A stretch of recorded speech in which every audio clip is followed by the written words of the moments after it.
want the truth. You want me to explain why me, a gay man, and an ICE agent would be standing inside an ICE facility, raiding his own people, raiding his own building? It's not simple. Nothing ever is. Look, when I joined ICE, I thought I was joining America, the America my parents prayed for when they crossed the border, the America they told me I was lucky to be born into. I thought I was protecting it, protecting us. But you know what I learned? America doesn't need protection. It needs mirrors, because the monster we keep looking for out there, it's already in here. When the raid was ordered, I thought it was just some clerical mix-up. ICE raiding ICE? We were the enforcers, not the suspects. But no, it was real. It was another division investigating corruption, cash kickbacks, forged papers, stolen medicine meant for detainees. And I was part of that unit that was sent in. Do you understand the irony? Me, a closeted gay man, storming a building where I'd spent years storming in other people's lives, bursting into bedrooms, warehouses, factories, dragging fathers away from children, wives away from husbands, all the while praying that no one saw through me, that no one saw the way my eyes lingered on another man's shoulders, or how I had no girlfriend to post on Facebook. Can you imagine the guilt I felt all these years? How I had to compartmentalize what I was doing? Talk about crazy making. I guess you could say I excelled at that. I was ICE, and ICE was supposed to mean straight, tough, all American steel, not soft, not brown, not gay. Every day when I wake up, I say a prayer hoping that it's okay to be gay. And then I realize in my mind that it isn't. Thank goodness I go to the gym every day. That's what saves me.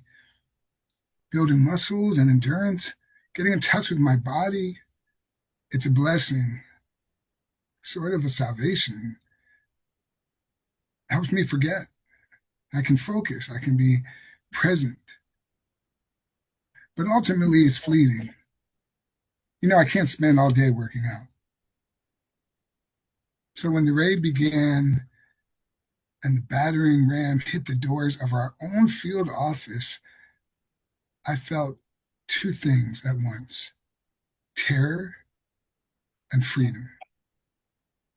Because for once, I wasn't raiding strangers. I was raiding my reflection.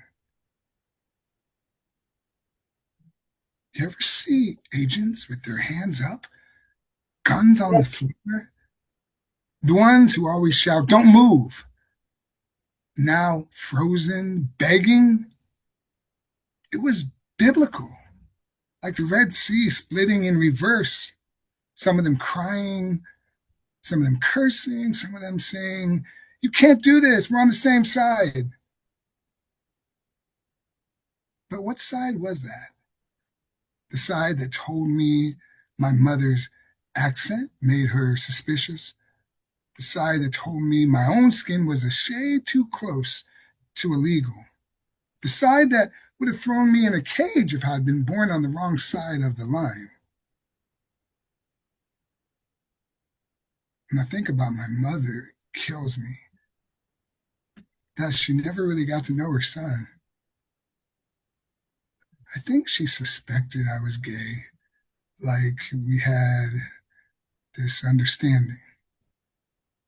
I remember this one time when we went to see the film Y Tu Mama Tambien, and two young men played by Diego Luna and Gala Garcia Bernal had a threesome with Maribel Verdú. She could tell I was mesmerized by the scene. My mother even said, "Those boys were so good looking." And when I smiled, she looked at me with a loving smile. She knew. You want to know the part I can't shake? The detainees, the ones still locked up during the raid. We opened the cells. Protocol said we weren't supposed to, but something in me had to. One man, Jose, stepped out and looked me dead in the eye. He didn't run, he didn't scream, just looked like he could see right through me. And in his eyes, I swear, I saw my father. I saw the day immigration officers banged on our apartment door when I was 6. My mother shoved me under the bed, whispering, "Don't make a sound, mijo." My father went to the door. He came back different. He never talked about it, but I remember the silence, heavy like chains. And now here I am, 30 years later, with a badge and a gun, giving other kids that same silence.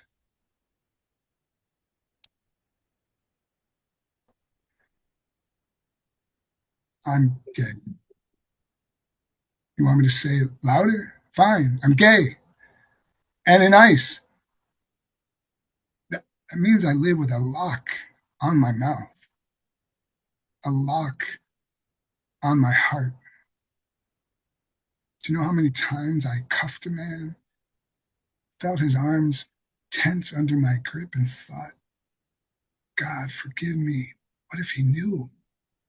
What if he knew I wanted not to cage him, but to touch him?" Do you know how twisted you become when your job is denying other people the right to belong? Why you can't even belong to yourself? Despite all this LGBTQ pride, the ability to marry, why do I still have self hatred? What is wrong with me? And the worst part is that I only want to be in love with another man, but I can't. I feel like I don't deserve that kind of happiness. So I keep having anonymous sex. So yeah, I was in that raid. And when I saw my own office ransacked, files scattered, agents shoved against walls, I thought, this is what it feels like to be raided, to lose control, to have someone else decide your fate. It was justice, but it was also punishment, not just for them, for me. I keep hearing the sounds of cages opening, the clink, the scrape. Some of the detainees ran out like birds, set free. Some just stood there, stunned, too used to confinement to believe in the open air. And I wonder, if someone opened my cage, would I run? Would I stay, too scared of freedom, too trained to obey? You want to know why I did it? why I stayed with my unit instead of tipping off my colleagues, why I helped tear apart the very place I swore to protect, because deep down, I knew that ice needed to taste its own medicine, needed to feel the raid from the other side, needed to know what it's like when someone storms in and says, "Your papers, please."